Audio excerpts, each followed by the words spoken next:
पर हमारे पास में कुछ और जानकारी जो आई है वो अब लगातार बदल जा रही है। तो एक बार बताइए जी, आप ऐसा क्यों कर रहे हैं हमारे दर्शकों के साथ?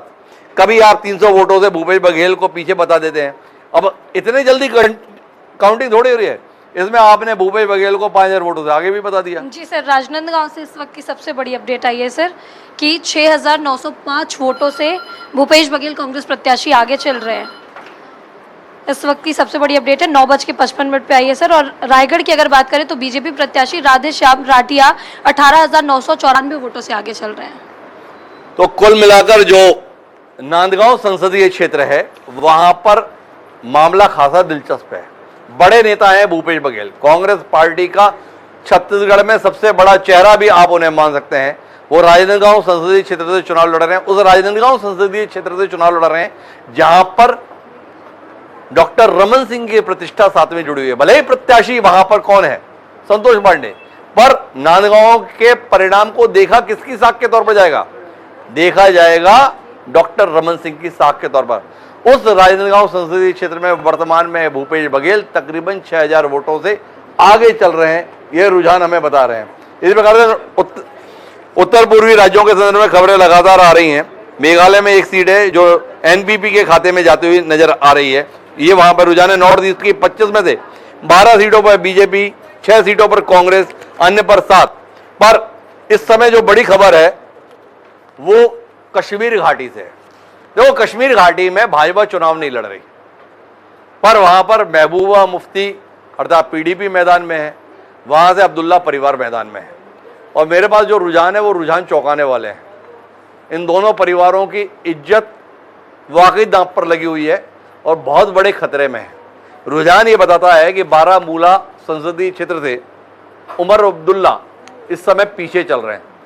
ये जो जम्मू कश्मीर है, इसमें कश्मीर घाटी में जो चुनाव होते थे ना, उसमें कई बार तो 10%, 12% और 15% की वोटिंग होती थी। इस बार इन सारे इलाकों में 50% से ऊपर की वोटिंग हुई है।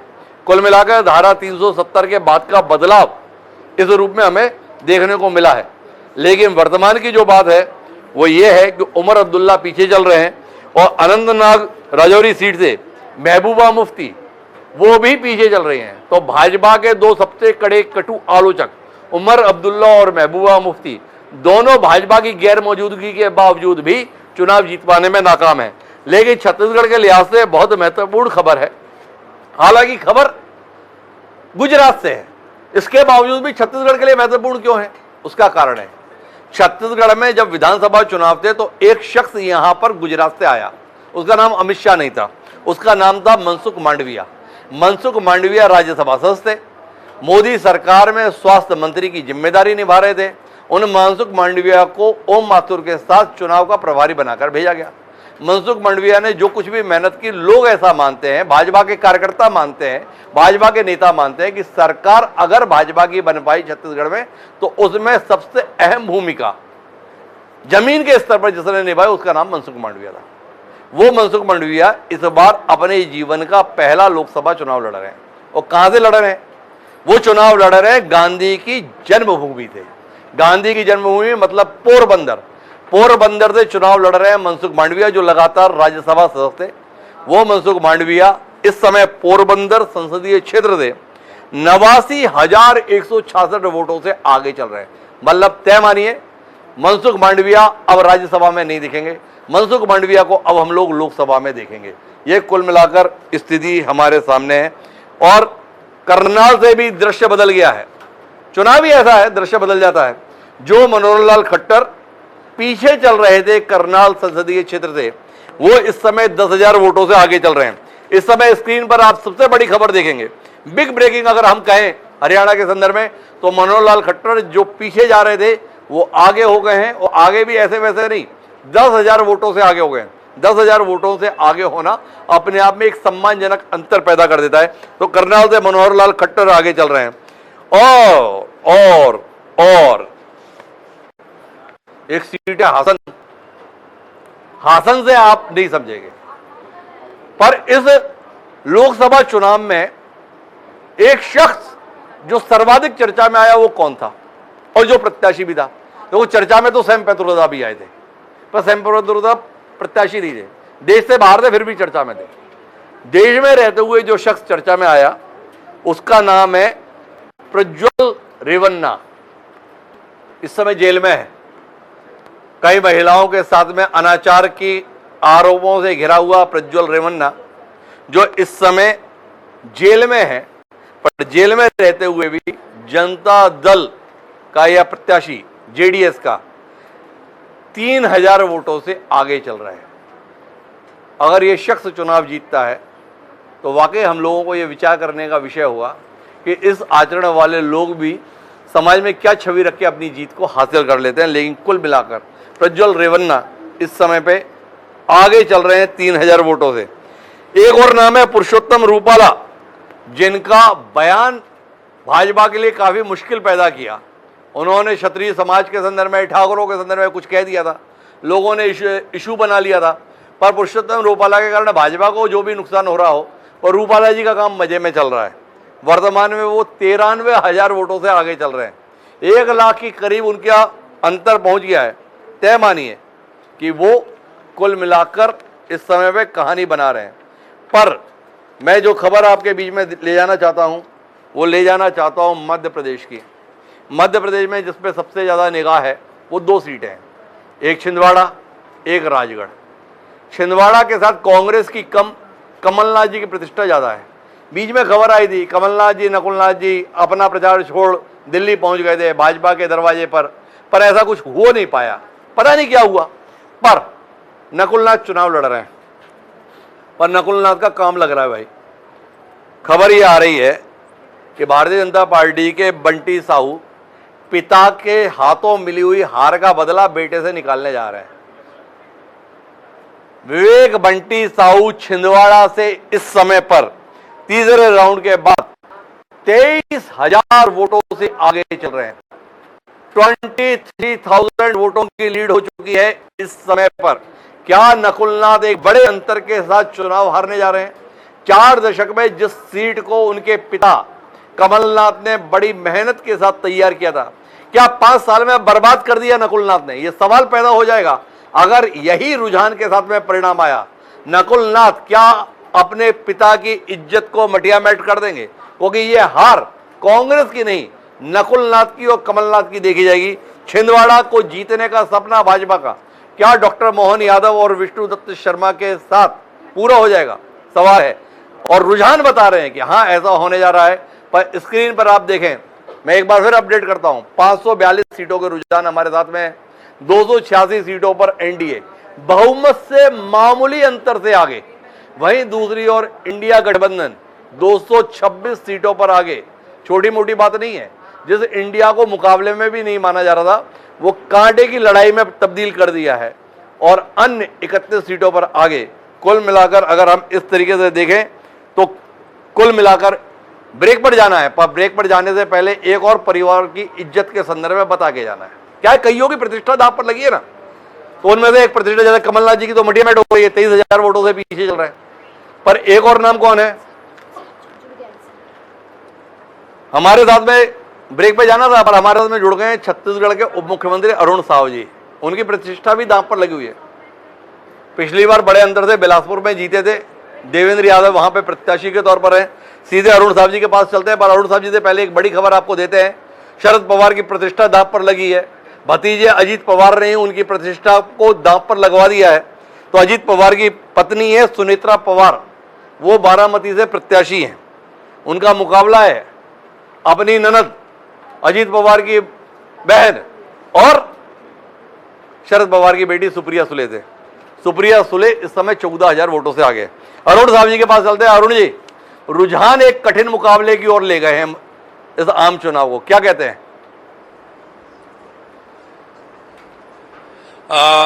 हिमांशु जी, एक बात तो स्पष्ट है, ये पहले राउंड की गिनती का प्रारंभिक रुझान है और इन रुझानों से तो एक बात बहुत स्पष्ट है कि नरेंद्र मोदी जी के नेतृत्व में तीसरी बार सरकार बनने जा रही है।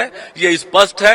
विपक्ष और इंडी गठबंधन के हर प्रकार के षड्यंत्र, प्रोपोगेंडा, अफवाह, इन सब को नकारते हुए देश की जनता ने नरेंद्र मोदी जी के ऊपर भरोसा किया है। नरेंद्र मोदी जी तीसरी बार देश के प्रधानमंत्री बनने जा रहे हैं। अरुण साहब जी, रुझान तो जो है संदेह पैदा कर रहे हैं ना।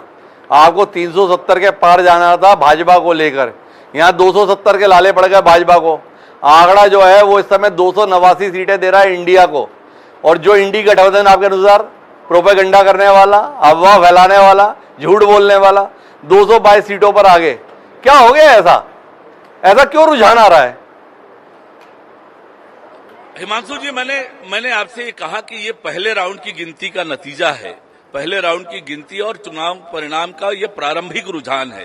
प्रारंभिक रुझान ने ये स्पष्ट कर दिया है कि नरेंद्र मोदी जी के नेतृत्व में तीसरी बार देश में सरकार बनने जा रही है, ये स्पष्ट है। जहां तक सीटों की बात है, जैसे जैसे मतगणना बढ़ेगी, निश्चित रूप से भारतीय जनता पार्टी और एनडीए को अच्छी खासी जीत मिलने वाली है। पर एक बात बताओ ना, ये प्रारंभिक रुझान में ऐसा क्यों है? बनारस में नरेंद्र मोदी जी 600 वोट से आगे हैं, और गांधीनगर में अमित शाह 96,000 वोटों से आगे हैं। राहुल गांधी वायनाड में 1 लाख वोटों से आगे हैं। रायबरेली में 18,000 वोटों से आगे हैं। कुछ गड़बड़ हो गया?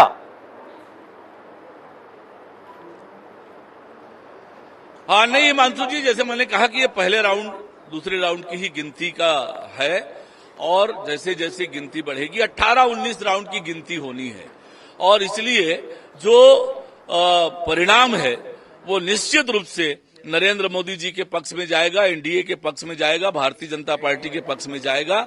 ये तो पूरी तरह से स्पष्ट हो गया है कि अरे चलो एक बात बताओ अरुण साहब जी, ये जहां से आप सांसद थे उस बिलासपुर में भी अभी आप आगे चल रहे हो। देश की बात बाद में कर लेंगे, प्रदेश की बात कर लेते हैं। 2 सीटें हैं। नांदगांव में भूपेश बघेल आगे चल रहे हैं, और कोरबा में ज्योत्सना महंत आगे चल रही है। यह आपके लिए सुविधाजनक बात है या परेशानी भरी बात है? बिल्कुल भी परेशानी नहीं होगी। थोड़ी और गिनती आगे बढ़ेगी, वो दोनों सीट सहित 11 की 11 सीटें भारतीय जनता पार्टी छत्तीसगढ़ में जीतने वाली है। आपने कहा बिल्कुल भी परेशानी नहीं होगी, भूपेश बघेल दिल्ली चला जाए परेशानी खत्म ही हो जाएगी, ऐसा कहना है क्या आपका? मेरा ये कहना है कि भारतीय जनता पार्टी छत्तीसगढ़ में 11 की 11 सीट जीतने वाली है। भूपेश बघेल जी वापस आएंगे, और 11 की 11 कमल छत्तीसगढ़ की जनता नरेंद्र मोदी जी की झोली में डालने वाली है। ये भूपेश बघेल जी आपकी क्या मोहब्बत है, जिनको आप अभी भी जो है छत्तीसगढ़ में रखना चाहते हो, अपने साथ ही रखना चाहते हो? ऐसे कैसे गहरे संबंध है आपके कि भूपेश जी को आप जाने नहीं देना चाहते? देखिए, इस चुनाव में तो हार जीत का विषय है, और भारतीय जनता पार्टी जीते और हमारे विपक्ष के प्रत्याशी हारे, ये हमारा विषय है। और इसलिए हम तो छत्तीसगढ़ की 11 की 11 सीटें भारतीय जनता पार्टी जीते, इसके लिए मेहनत की है, और ये परिणाम यही आने वाला है। ऐसा तो नहीं कि महंत जी ने आपको डरा दिया? महंत जी नामांकन दाखिल कराने गए थे भूपेश बघेल जी का, तो बोले थे कि वो नरेंद्र मोदी का सिर फोड़ने वाला आदमी चाहिए, तो वो भूपेश बघेल ही है। तो मोदी जी को बचाना है, इसलिए भूपेश बघेल जी को आपने यहीं रायपुर में रोकने का, छत्तीसगढ़ में रोकने का इंतजाम कर लिया। देखिए, नरेंद्र मोदी जी के साथ देश की जनता खड़ी है, और जिसके साथ देश की जनता हो उसका कोई नुकसान नहीं पहुंचा सकता है। और ना हम डरने वाले हैं, ना झुकने वाले हैं, ना नरेंद्र मोदी जी डरने वाले हैं, ना झुकने वाले हैं। पर यह स्पष्ट है कि छत्तीसगढ़ में 11 की 11 सीटें भारतीय जनता पार्टी जीतने वाली है। तो कुल मिलाकर ये है हमारे पास में छत्तीसगढ़ के मुख्यमंत्री अरुण साहब, जो इन रुझानों के बावजूद भी पूरी हिम्मत के साथ में है। बोले देश में भी सरकार हमारी बनेगी, और छत्तीसगढ़ की 11 की 11 सीटों पर जीत भी हमारी होगी। तो अरुण जी, बहुत बहुत धन्यवाद आपका, और शुभकामनाएं हमारे साथ इस चुनाव के संदर्भ में। लेकिन कुल मिलाकर हमारे पास रुझानों का एक लंबा सिलसिला है। वाराणसी में जहां पर 600 वोटों से नरेंद्र मोदी आगे चल रहे थे, अब वो अंतर बढ़कर 9,066 हो गया है। नरेंद्र मोदी इस समय बनारस में 9,066 वोटों से आगे चल रहे हैं। सीधी से प्रत्याशी है कमलेश्वर पटेल। शिकायतों ने ईवीएम की मशीनों में बैटरी 99% क्यों दिखा रही है, वोट कितने हैं इस पर अभी बात नहीं है। अखिलेश यादव 17,000 वोटों से आगे चल रहे हैं। स्मृति ईरानी एक पराजय की और बढ़ती दिख रही है, 10,000 वोटों से पीछे चल रही है। वहीं उनके मुकाबले हेमा मालिनी मथुरा में 48,000 वोटों से आगे है। उत्तर प्रदेश में भाजपा के प्रत्याशी जिस कठिनाई से गुजर रहे हैं, उसमें हेमा मालिनी का मथुरा से 48,000 वोटों से आगे होना अपने आप में काफी महत्वपूर्ण है। इसी प्रकार से अंबाला के संदर्भ में अब हमारे पास में चौंकाने वाली खबर है। हरियाणा से भाजपा को अच्छी खबरें नहीं आ रही। उत्तर प्रदेश और हरियाणा दोनों जगह भाजपा परेशान है। अंबाला संसदीय क्षेत्र से कांग्रेस प्रत्याशी वरुण चौधरी इस समय पर 23,796 वोटों से आगे चल रहे हैं। बंतो कटारिया, जो रतनलाल कटारिया जिनका निधन हो गया था, उनकी पत्नी है, सहानुभूति के वोटों की उम्मीद के साथ भाजपा ने उन्हें प्रत्याशी बनाया था, पर बंतो कटारिया वो उम्मीद पूरी करती हुई नहीं दिख रही है। 23,000 वोटों से पीछे चल रही है बंतो कटारिया। राहुल गांधी का हम बता ही चुके हैं, सुप्रिया सुले का बता ही चुके हैं। तो कुल मिलाकर कई बड़े नेता इस समय पर परेशानी के दौर से गुजर रहे हैं। असम में 14 सीटें हैं, 14 सीटों में से 11 सीटों पर एनडीए आगे है, 3 सीटों पर कांग्रेस आगे है। अरुणाचल प्रदेश में किरण रिजिजू आगे चल रहे हैं, कांग्रेस के नवाब मुखी 25,000 वोटों से पीछे चल रहे हैं। मणिपुर के संदर्भ में अगर बात करें तो कांग्रेस आगे चल रही है, दूसरी जगह पर एनपीएफ के कचई टिमोटी जुमोकी आगे चल रहे हैं। तो कुल मिलाकर एक कठिन मुकाबला, बढ़त एनडीए को, भाजपा को स्पष्ट बहुमत नहीं, कई बड़े नेताओं की साख दांव पर दुगदुगी बनी रहेगी। चुनाव का परिणाम शाम तक ही स्पष्ट होगा और इस चुनाव ने हिला दिया है शेयर बाजार को। इतनी जानकारी के साथ जाते हैं एक छोटे से ब्रेक पर लौटेंगे तो नए रुझानों के साथ, नए अपडेट के साथ आपसे बात करेंगे। कहीं जाएगा नहीं, हम बस गए और आए। 24 का महासंग्राम वाकई महासंग्राम में तब्दील हो गया है। एग्जिट पोल ने तो माहौल ये बना दिया था कि एक औपचारिकता है, 12 बजे तक में कहानी खत्म हो जानी है, विजय जुलूस निकलना है, भाजपा के कार्यालयों पे नगाड़े बजने हैं, मिठाई बंटनी है, फटाके चलने हैं, रोड शो निकलने हैं। पर शाम तक भी हो पाए इसमें संदेह है, क्योंकि मामला फंस गया है। 543 सीटें, एनडीए 290 पे आगे, इंडिया 222 पर आगे, उत्तर प्रदेश में गड़बड़ हो रहा है, बिहार में भी कुछ मामला समझ नहीं आ रहा है, और तो और हरियाणा में तो एक तरफा भाजपा के खिलाफ ही माहौल जैसे जा रहा है। हो क्या रहा है? पर इन सबके बीच में मध्य प्रदेश और छत्तीसगढ़ में भाजपा का दबदबा दिख रहा है। मध्य प्रदेश के संदर्भ में जब हम ब्रेक पर गए थे तो उस समय पर कांग्रेस 4 सीटों पर आ गई थी, पर अभी लेटेस्ट अपडेट ये है कि केवल मंडला को छोड़कर बाकी सभी 28 सीटों पर इस समय भारतीय जनता पार्टी आगे चल रही है। दिग्विजय सिंह के मुकाबले राजगढ़ में रोडबल नागर 1300 वोटों से आगे चल रहे हैं। फूल सिंह बरैया पीछे हो गए, संध्या राय आगे हो गई। इसी प्रकार से शिवमंगल सिंह तोमर मुरैना में आगे हो गए, नीटू सिकरवार पीछे हो गए, बाकी पे तो भाजपा आ गई थी। बंटी साहू एक निर्णायक जीत की ओर बढ़ना शुरू कर दिए हैं। 25,000 वोटों के विशाल अंतर को उन्होंने अभी हासिल कर लिया है प्रारंभिक दौर की मतगणना में। पर छत्तीसगढ़ के संदर्भ में आंकड़ा अभी 8-3 का बन रहा है। खबर कोरबा के संदर्भ में मिक्स किस्म की आ रही है। कुछ लोगों के ओर से खबर ये आ रही है कि वर्तमान में ज्योत्सना महंत आगे चल रही है, पर कुछ जानकारियां इस समय पे संतोष पांडे को आगे कर दी हैं। पर नांदगांव सीट से भूपेश बघेल आगे हैं। कांकेर के संदर्भ में खबर थी वीरेश ठाकुर के आगे होने की, पर कुछ और अपडेट हमारे साथ में है। लेकिन एक बड़ा अपडेट हमारे पास राजस्थान से है। राजस्थान में वैभव गहलोत चुनाव लड़ रहे हैं। पिछली बार जोधपुर से लड़े थे, गजेंद्र सिंह शेखावत के खिलाफ बुरी तरीके से हार गए थे। तब हार गए थे जब उनके पिता अशोक गहलोत राजस्थान के मुख्यमंत्री थे। अशोक गहलोत अभी भी हैं, पर राजस्थान के मुख्यमंत्री नहीं है, लेकिन उनके बेटे चुनाव लड़ रहे हैं। वैभव गहलोत सीट बदल के लड़ रहे हैं, जालौर से लड़ रहे हैं। बहुत मेहनत की अशोक गहलोत ने, पर गहलोत की मेहनत काम नहीं आ रही है। 25,000 वोटों से पीछे चल रहे हैं इस समय पर वैभव गहलोत। इसी प्रकार से अगर हम बात करें तो हिसार में इस समय पर 760 वोटों से रणजीत सिंह आगे चल रहे हैं।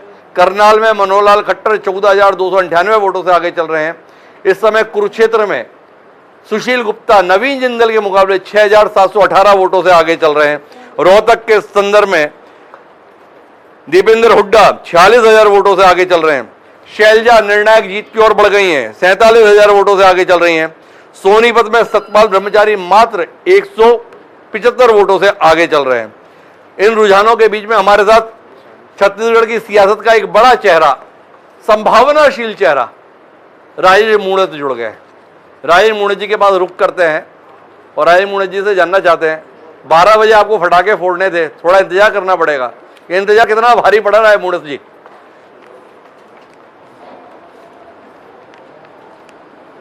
इंतजार भारी नहीं पड़ रहा है, जनता का विश्वास भाजपा के साथ है। मूणत जी, आप तो बड़े खरी खरी बात करने वाले व्यक्ति हो। स्क्रीन पे आंकड़े देख रहे हो, कहाँ 400 पार जाना था, 370 भाजपा को जाना था। इस समय में लोग अब हवन इस बात पे कर रहे हैं कि इंडिया के मुकाबले एनडीए ही 272 पार हो जाए, तो भी आप ऐसा बोल रहे हो। आप ऐसे तो ना थे। मैं तो आपके सामने हमेशा आज और कल एक बात कहूंगा, इस प्रदेश में मोदी जी के नेतृत्व में सरकार बनने जा रही है। ये कल तक जो इंडिया कांग्रेस जो ईवीएम के ऊपर ठिकरा फोड़ रहे थे, तो अब वो मामला खत्म हो गया क्या?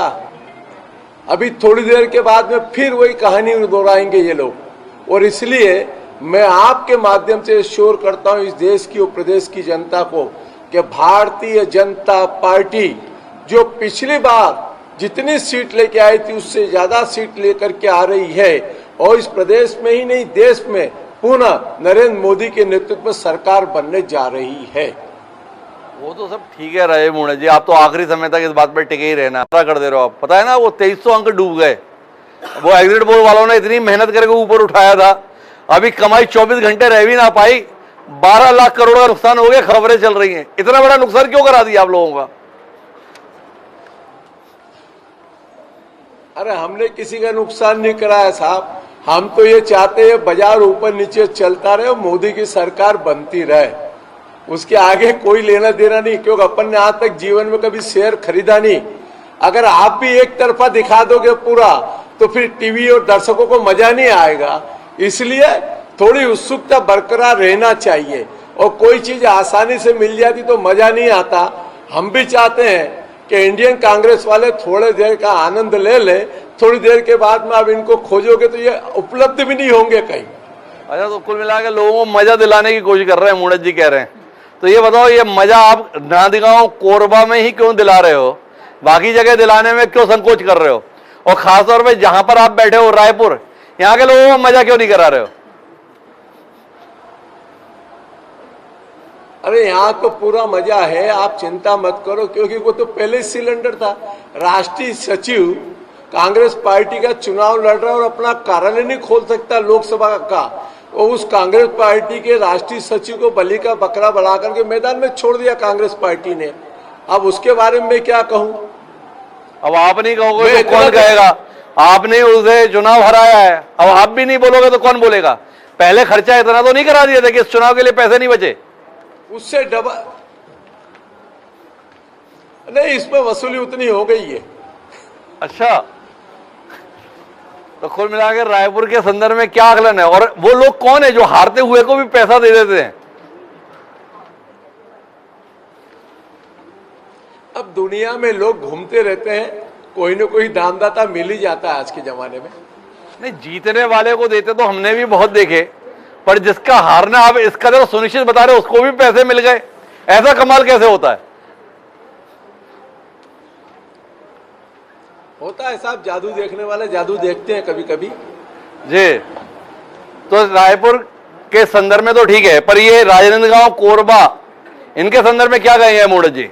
हालात बड़े कठिन हो रहे हैं। भूपेश जी से आपके बड़े मधुर संबंध रहे हैं, आपने नांदगांव में इस बार ठीक से मेहनत नहीं की क्या? राजनांदगांव भाजपा जीत रही है, और मेरे स्टेटमेंट के आधार पर भूपेश जी से पूछ लो आप जी, क्या राजनांदगांव अगर वो हारेंगे तो विधानसभा से इस्तीफा देंगे क्या? जी। तो नांदगांव से हारने पर इस्तीफा दिलाना चाहते हो? अगर उनका इस्तीफा चाहिए तो नांदगांव जिता दो, इस्तीफा वैसे ही हो जाएगा। नहीं कहा, अरे निपटे हुए आदमी को जो पूरा प्रदेश निपटा के छोड़ के गया मेरे दादा, छत्तीसगढ़ की जनता जानती उनके बारे में, इसलिए ज्यादा उनके बारे में मेरा कुछ नहीं कहना। अब आप भूपेश बघेल जी के भी संदर्भ में नहीं कहोगे तो क्या आपसे ब्रजमोहन जी के विषय में पूछें? ऐसा है, ब्रजमोहन जी छत्तीसगढ़ के कद्दावर नेता है, और छत्तीसगढ़ में सबसे ज्यादा वोट से जीतने वाला प्रत्याशी है जी। तो एक बात बताओ राजीव मुंडा जी, ये रायपुर के संदर्भ में क्या उम्मीद करा भविष्य को लेकर? सबसे बड़े अंतर से जीतने वाले शख्स को दिल्ली में सरकार आपकी बनी रही है, आपने बता दिया है, तो इतना सम्मान मिलेगा, मंत्री बनवा दोगे ना आप? बिल्कुल। छत्तीसगढ़ से मंत्री बनेगा, सम्मान मिलेगा, छत्तीसगढ़ प्रगतिशील राज्य में जाए, डबल इंजन की सरकार बने, विष्णुदेव साय जी के नेतृत्व में छत्तीसगढ़ प्रगति के मार्ग को आगे लेकर के जाए, ये इसके लिए भाजपा कार्यकर्ता तैयार बैठा है। अच्छा, किसकी संभावना ज्यादा है इस परिणाम के बाद में? ब्रजमोहन अग्रवाल के केंद्र में मंत्री बनने की संभावना ज्यादा है या राजे मूणत के राज्य में मंत्री बनने की संभावना ज्यादा है? 11 की 11 सीटों में भाजपा जीत रही है। 11 में जो भी बनेगा वो भाजपा का कार्यकर्ता ही मंत्री बनेगा। अरे वो तो ठीक है मूणत जी, इतना दाएं बाएं से क्यों बात कर रहे हो? आपको नहीं लगता कि भाई ब्रजमोहन जी को मंत्री बनना चाहिए? इतनी बार के विधायक हैं, सबसे बड़े अंतर से चुनाव जीतते हैं, आप ही बता रहे हो सबसे बड़े अंतर से चुनाव जीतते हैं ब्रजमोहन अग्रवाल। इच्छा है कि नहीं राजे मूणत जी की कि अपनी राजधानी का व्यक्ति देश में मंत्री बनकर आए? हाँ, हमारी इच्छा है, तो बिल्कुल कुल मेरी मिला इच्छा है, जी, पार्टी के कार्यकर्ताओं की इच्छा है। बनेगा कोई भी, वो भारतीय जनता पार्टी का कार्यकर्ता ही बनेगा और इसलिए पार्टी के कार्यकर्ता मजबूत हो। जी, तो चलिए राजे मूणत जी, आपको एक जानकारी के साथ में आपको धन्यवाद देते हैं।